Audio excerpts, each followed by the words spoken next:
Nerd Reactor, roll out. What's up, everybody? John here, and it's time to talk about Godzilla Minus One, and this is going to be a non-spoiler review of the film, of the next big live-action Godzilla film from Toho since Shin Godzilla in 2016, and it takes Godzilla and drops him into the setting of post-war Japan, and director Takashi Yamazaki was tasked with creating an epic monster film while delivering an engrossing human story starring Ryunosuke Kamiki and Minami Hamabe.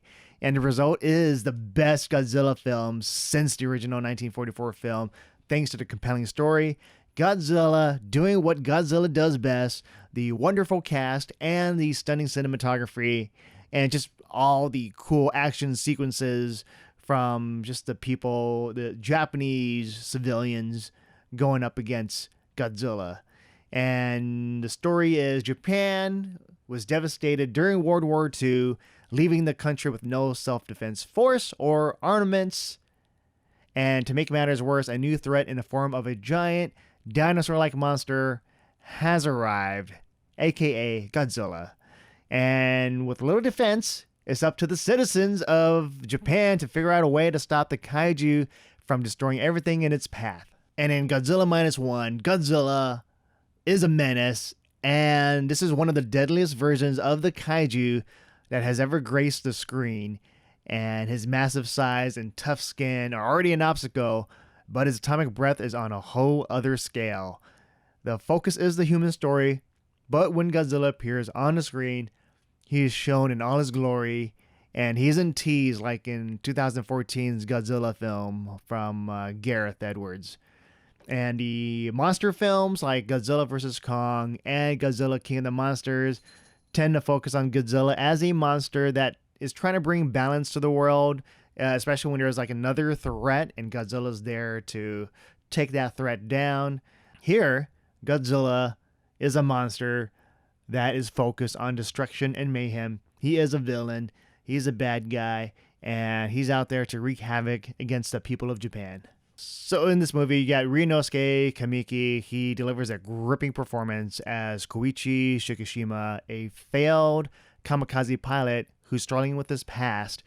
And he's a character that is just trying to move on, trying to cope in this new life of post-war Japan. But because of his actions during the war, he's considered a coward.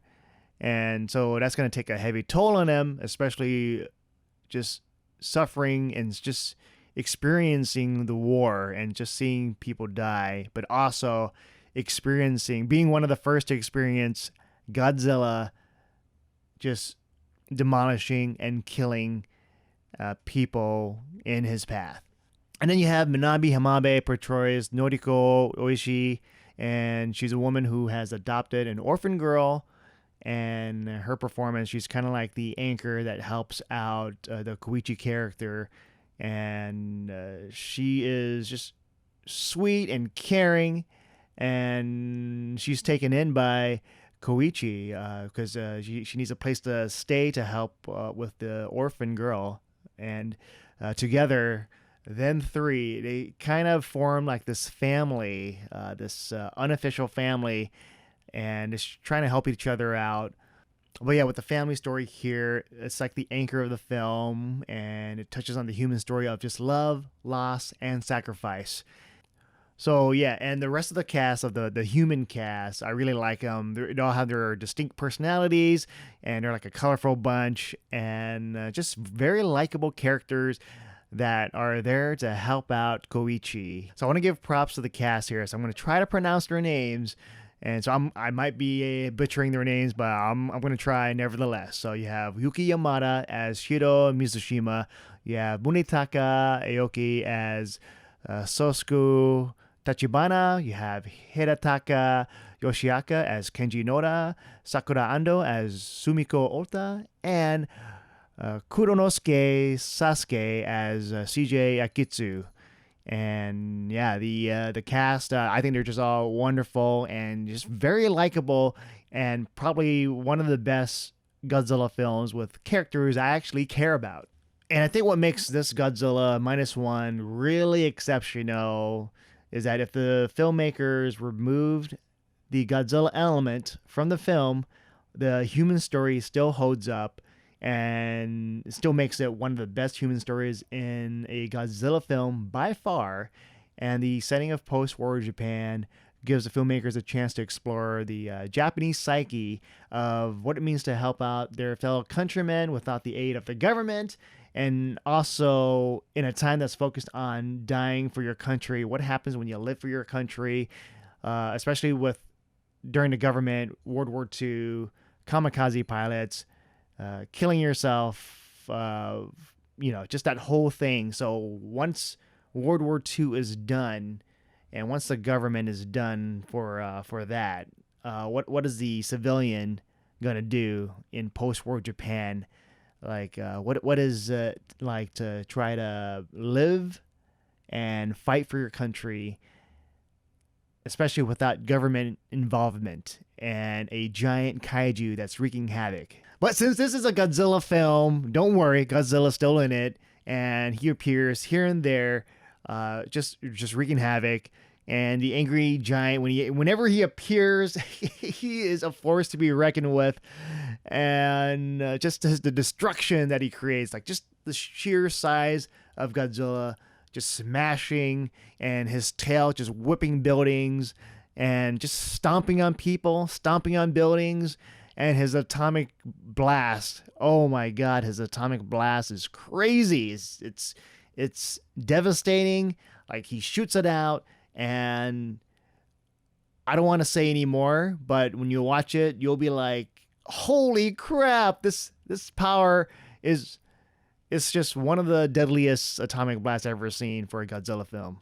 And I think parts of the film, what I really enjoyed about this Godzilla film is that I am rooting for both the humans and for Godzilla. I'm rooting for Godzilla because he's just cool. He's a giant monster, just wreaking havoc and shooting his atomic blast. And he just looks cool. Every time you see him on the screen, you're rooting for the guy. But then I'm also rooting for the humans too, because Godzilla is killing everything in its path. And so it's kind of like, who do I root for? And this movie, I think, is just the testament to the writing and directing of Takashi Yamazaki. Just his writing and direction just really delivers on all fronts for this film. And the score, I have to talk about the score. It gets the audience pumped, and you got the regular score for the movie, but then you also have the Godzilla theme. And every time, like, Godzilla, like later on in the third act, the theme plays, and it gets me excited. I get goosebumps hearing it. The theme just playing throughout, like in the third act with the Godzilla fighting the humans. It's just epic. And so, in conclusion, Godzilla Minus One is truly a human story that digs deep into the Japanese psyche of just life and death during post-war Japan. And Godzilla, he's still a beast, and he is a spectacle whenever he's on the screen. And even if you take away the kaiju element, the human story still stands on its own. But yeah, definitely the best Godzilla film since the original film in 1954. And I still love the MonsterVerse stuff. I still like the MonsterVerse Godzilla, the way he looks. But it's just like the human stuff is the stuff that's kind of wonky on the MonsterVerse stuff. But this one, Godzilla Minus One, I think delivers on all that with just awesome Godzilla, compelling human story, etc. And so, yeah, when the movie comes out, let me know what your thoughts are on Godzilla Minus One on the comments below. With that said, I'm John, and I'll see you guys next time.